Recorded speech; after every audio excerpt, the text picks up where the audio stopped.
This is Eddie Hearn, Matchroom Boxing. You're watching Sporting Icons. You don't need to be anywhere else. Alright everyone, I hope you're all doing fantastic. If you're new to the channel, welcome. Click that subscribe button. Touch it like you've just been given permission from the woman or man even of your dreams. Turn it from red to grey. It's absolutely free. Every day is a party. It's brilliant over here. Make sure you subscribe. Now, on your screen you will see a legal document, and that is of course covered by Anthony Joshua and Andy Ruiz Jr. on purpose by me, but do not fret. In the description box you will find an article, or a link even, to go see the article in its entirety. So I can show that part, or at least lead you through the paper trail, but what I can't do, potentially at least, is show everything that's on this document, because there are some phone numbers, emails, case numbers, all that kind of thing on there. So if this is actually legitimate, then I don't really want to get in trouble. I'm sure you guys understand. Now, this is coming from Matchroom Boxing, so Eddie Hearn as the plaintiff, and he is suing the defendants, as in TGB Promotions LLC, in other words Al Haymon, and Andy Ruiz Jr. Again, you can see in the bottom left hand corner, you can see TGB and Andy Ruiz Jr.'s proper name. So why would he be doing this? Well, first of all, let's hope it's fake, okay? That's the first thing I want to say. Let's hope that it's fake. And if somebody has faked this one, congratulations. You've done a pretty good job of it, because when you put in certain numbers that's on this document, they kind of add up to what this case would be, all right? Now, as I said, I hope it's fake, and I hope everything's going to go through, and Joshua versus Ruiz for all the belts currently in Saudi Arabia. Now, Eddie Hearn would have done this because there's an issue, isn't there? Andy Ruiz Jr., he's digging his heels in. Is he digging his heels in over the money? Is he digging his heels in over Saudi Arabia, over whatever it may be? Now, first of all, he signed this rematch clause, okay? When he first signed to fight Anthony Joshua, bear in mind, it was Andy Ruiz Jr. who was saying to Eddie Hearn, Anthony Joshua, give me the chance. I want to do it. And he agreed to all the terms of the first match. He got paid very, very well. And he agreed to the terms of the rematch. Rematch is, there is a set amount of money, whether it's a reported 9 million, whatever it may be, or a percentage, whatever it may be. It was drafted into the contract. They agreed all this before the first fight. Now, because he won the fight, he wants to play hardball. Now, is this Andy Ruiz Jr. doing this and his team, or is this Al Haymon? If Al Haymon's got anything to do with this, then in my opinion, and it's just an opinion, that potentially he's doing this because he doesn't really rate Andy Ruiz Jr. Maybe he believes that Ruiz Jr. beat Anthony Joshua first time round by a bit of a fluke. That one punch in the third round set the domino effect to what happened. And he doesn't believe that Ruiz is going to get the win over Anthony Joshua in Saudi Arabia. So potentially he could be in the ear of Andy Ruiz Jr. And if he is, and if this is true, Andy, you are a complete idiot for listening to him, because what's going on is painfully, painfully obvious. Because when Andy Ruiz Jr., when he recently signed up with the PBC and Al Haymon, you could pretty much say that he was down there in the pecking order. He really, really was. I mean, who was he fighting before he got his shot with Anthony Joshua? Who was he fighting? Okay, you could see that he was behind the likes of Wilder, of course, Dominic Brazil, Luis Ortiz, Adam Kalnacki, Chris Arreola, Charles Martin, and so on. He was down in the pecking order. He was there as an extra heavyweight to throw in that some people have heard of. Did Al Haymon care whether or not Andy Ruiz Jr. won or lost? Not really, which is probably why he allowed Andy Ruiz Jr.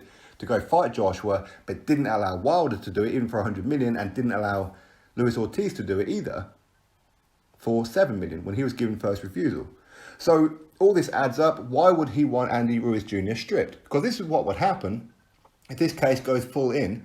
Then Andy Ruiz Jr. is potentially retiring now, because he's not allowed to fight. This contract is legally binding.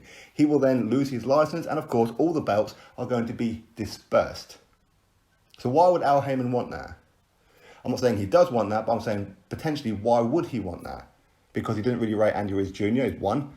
And number two, if all the belts are dispersed, number one, Anthony Joshua, whenever he fights next in Saudi or against whoever, chances are it's only going to be for one belt. Because all the sanctioning bodies currently that are there are not going to go, that's okay, collectively, Anthony Joshua, you can fight for all these, and together we'll choose an opponent for you.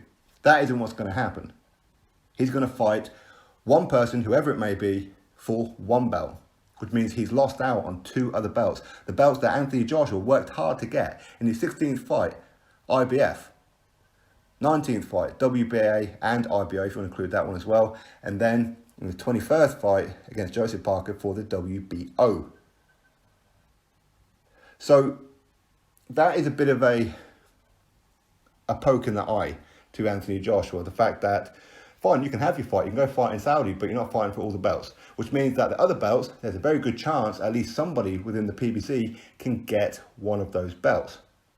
Most notably, Adam Kaunaki for the IBF. There's a good chance that he'll be ordered to fight Kubrat Pulev for that vacant IBF.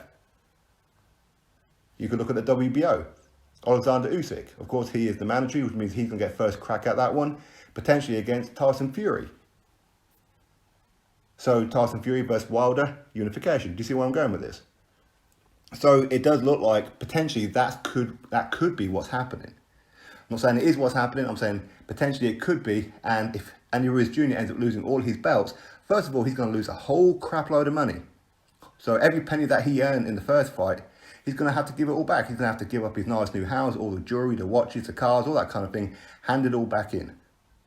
Or maybe Al Haymon says, you know what, if you get sued, no problem, I'll cover the cost. Because long term, for him to get Wilder against Kaunaki for a unification, or Wilder versus Fury for a unification, he's going to make all that money back and then some. So you kind of pay the short for the long haul, right? But either way, if this is what happened, Andy Ruiz Jr., you're a complete idiot. But as I said, hopefully this document is fake. That's what I hope.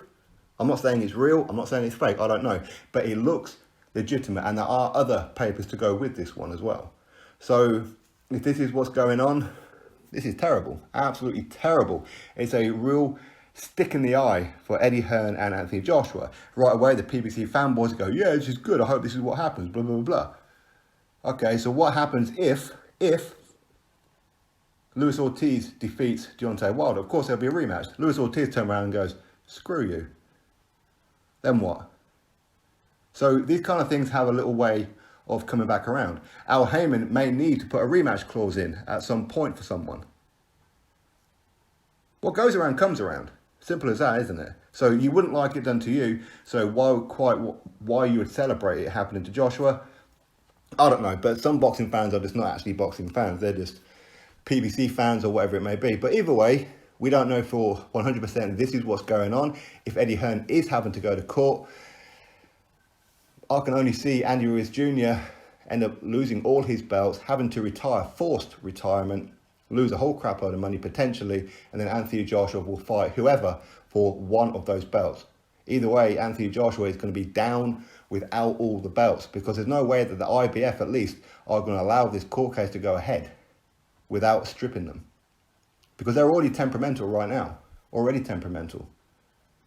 So either way, that's what's going on. As I said, I'll put a link to the paper trail in the description box. Go and make up your own decision, if it's fake, if it's real, whatever it may be. Anyway, drop your thoughts below, click thumbs up, and of course subscribe. Catch you all on the next one.